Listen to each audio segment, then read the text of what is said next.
deprivation and poverty, often in overcrowded slums lacking basic necessities. In order to highlight their plight and raise awareness on the state of children, UNICEF chose Kotu Kware as the venue for the launching of the report.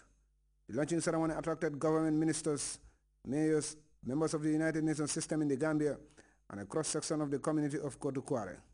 The alcalde of the area, Alaji Emo Fall, welcomed the launching as an opportunity to not only highlight the problems facing children, but also galvanize support for community-based initiatives aimed at improving the plight of vulnerable children. The mayor of the Kanifing municipality, Yankuba Koli, acknowledged the numerous challenges facing children in urban areas, but called for adequate measures to mitigate their plight. To attain the right of every child to a standard of living adequate for his or her physical, mental, spiritual, moral, and social development, we need to empower families and caregivers to provide adequate and appropriate care and protection to children, since developmental deficiencies that occur during childhood are difficult to revise. The UNICEF country representative Aissatou Diawara Flambert commended the Gambia government for acknowledging the situation of urban children, their risks and vulnerabilities, but called for the adoption of what she called the equity approach to ensure that interventions are focused on the poorest, most vulnerable and most marginalized children. Understanding urban poverty and exclusion, as well as removing the barriers to inclusion by strengthening urban planning, infrastructure development, and reducing poverty and inequality among children, Mrs. Diawara Flambert argued, are some of the key steps adopted by UNICEF to build an equitable approach to children in urban settings. To put children first by placing a child focus on their particular needs in urban planning, infrastructure, and governance. The fourth step is to promote partnership with the urban poor through initiatives that enable communities, and in particular children and young people, to influence urban policy, planning, and services. The last step is to work together to achieve better results for children. General Barry, a child from Kotu Kware, made this appeal to the officials. Since a healthy mind is found in a healthy body, we need playing grounds too. Many of the little children here play in this quarry, which can be very dangerous for them as they can have an accident and hurt themselves. We also need a health center close by so that our parents can help us remain healthy and strong, because our environment is not so clean. We can easily get diseases such as malaria, especially during the rainy season. The Minister of Health and Social Welfare, Fatim Baji, launched the report on behalf of the Vice President and Minister of Women's Affairs, Her Excellency Ajah Dr. Aissatou Jai Sedi. He underscored the Gambia government's unwavering commitment to the welfare of children and their rights.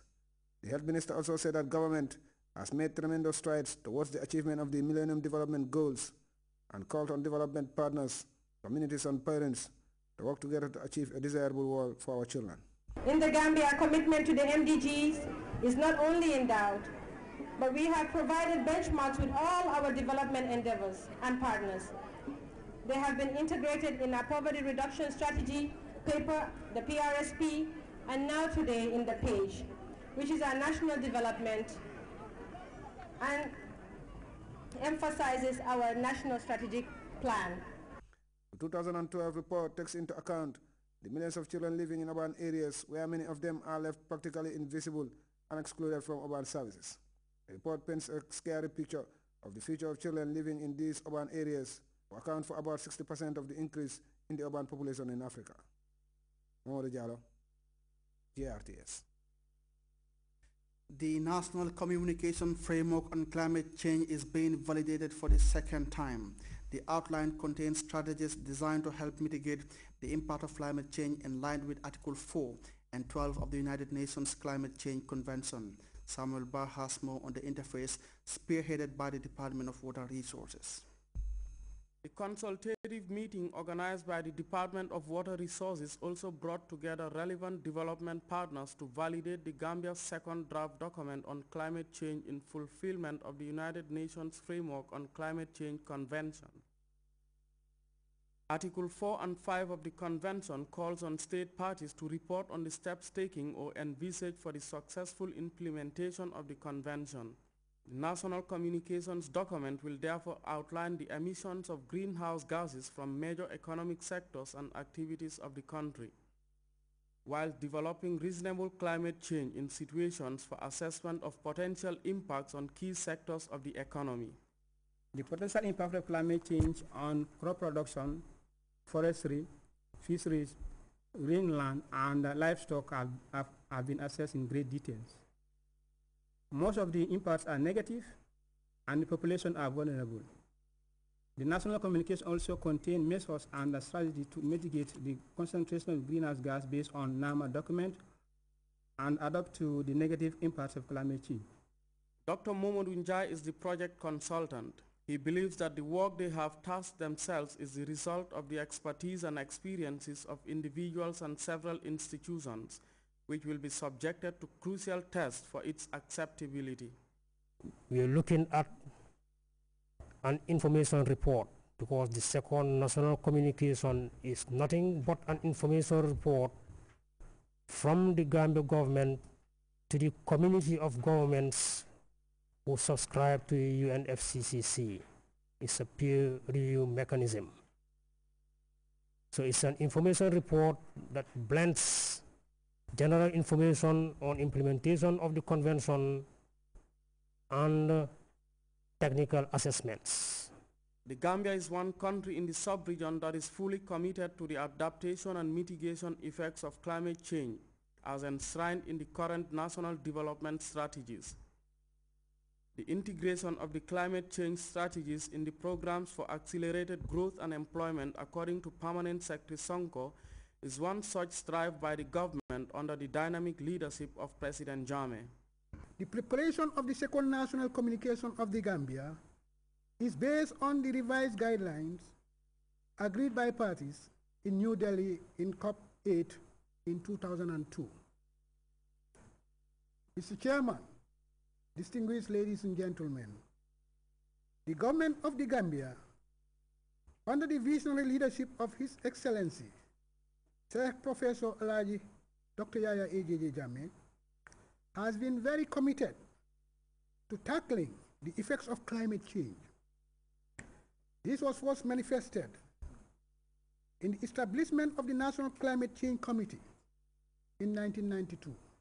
These participants are expected to critically look at the content of this report and highlight any inaccuracies that may crop up in the process with a view to providing up-to-date information to the forthcoming UN meeting on climate change in Doha. Samuel Ba, GRTS. An $18 million livelihood project targeting rural and peri-urban communities in the North Bank and Lower River regions has been launched. The intervention, dubbed SLIP, is demand-driven. Louis Mendy reports. LRR and NBR are the recent regions to witness the launch of the SLIP project. The over $18 million loan and technical assistance grant agreement between the government and Islamic Development Bank to be implemented by GAMWORKS aims at supporting government strategy to reduce poverty among rural and peri-urban population through a community demand-driven approach. The project has different components. One of the components is the community infrastructure facility, which is further broken down into two sub-projects. You have the cross-community and you have the community infrastructure. Cross-community is that one which cuts across boundaries. It can be a multiple of communities or a multiple of wards. And it can be a market structure or whatever. They are basically infrastructural. Then you have what you call the community infrastructure, which is community-owned within one community. And it can also be infrastructural work. And then the second component deals with the livelihood. Livelihood deals with giving people the ability and the facility to be able to embark into livelihood improvement activities. Already launched in URR and CRR, officials of the SLIP project recruited 16 facilitators, despite the targeted beneficiary communities to work directly with them. They'll be responsible for the screening of sub-project proposals from the beneficiaries and community associations against a checklist agreed with the government and Islamic Development Bank for successful implementation. The project structure as it is, we have the National Project Coordination Office based in Banjul, housed within GAMWorks. In order to facilitate the central